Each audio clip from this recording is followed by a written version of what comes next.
Aviation project finance bonds అంటే aviation సెక్టార్‌లో specific project build చేయడానికి ఇష్యూ చేసే బాండ్స్. కంపెనీస్ లేదా ఎయిర్‌పోర్ట్ అథారిటీస్ ఇన్వెస్టర్స్ నుండి మనీ రైజ్ చేసి ఏవియేషన్ ప్రాజెక్ట్స్ బిల్డ్ చేస్తాయి. Example projects: new airport construction, airport terminals development, cargo terminals, runway expansion, aviation infrastructure upgrade.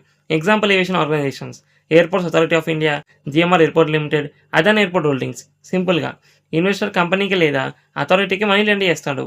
ఆ money aviation project build చేయడానికి use చేస్తారు. Project complete అయ్యాక revenue generate అవుతుంది. ఆ revenue నుండి ఇన్వెస్టర్స్‌కి ఇంట్రెస్ట్ పే చేస్తారు. మెచ్యూరిటీ టైమ్‌లో ప్రిన్సిపల్ రిటర్న్ చేస్తారు. మినిమమ్ ఇన్వెస్ట్‌మెంట్ 10,000 నుంచి 1,00,000 వరకు ఉంటుంది. మాక్సిమం లిమిట్ ఉండదు. Individual investors, banks, mutual funds, institutional investors lakhs of crores వరకు ఇన్వెస్ట్ చేయొచ్చు. డ్యూరేషన్ 7-20 ఇయర్స్ వరకు ఉంటుంది. Example maturities: 7 years, 10 years, 15 years, 20 years. Interest rate 6-9% per year ఉంటుంది. ఇంట్రెస్ట్ పేమెంట్స్ ఇయర్లీ లేదా హాఫ్ ఇయర్లీ ఉంటుంది. బాండ్స్ కొనడానికి 2 వేస్ ఉన్నాయి. Stock exchanges like NSC, BSC limited. కానీ కొన్ని లిస్టెడ్ బాండ్స్ మాత్రమే. డైరెక్ట్ ప్లాట్‌ఫామ్స్ లేదా ఇన్‌స్టిట్యూషన్స్. చాలా బాండ్స్ బ్యాంక్స్, బ్రోకర్స్ లేదా బాండ్ ప్లాట్‌ఫామ్స్ ద్వారా డైరెక్ట్‌గా ఇష్యూ అవుతాయి. ఇంపార్టెంట్‌గా అన్ని బాండ్స్ ఎక్స్చేంజెస్‌లో దొరకవు. లిస్టెడ్ బాండ్స్ మాత్రమే దొరుకుతాయి. అండ్ అవి కూడా సమ్‌టైమ్స్ లో ట్రేడింగ్ ఉంటుంది.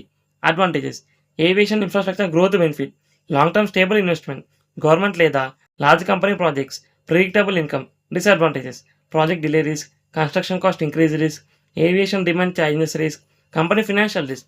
ఇలాంటి ఫినాన్షియల్ టాపిక్స్ కోసం ఛానల్‌ని సబ్స్క్రైబ్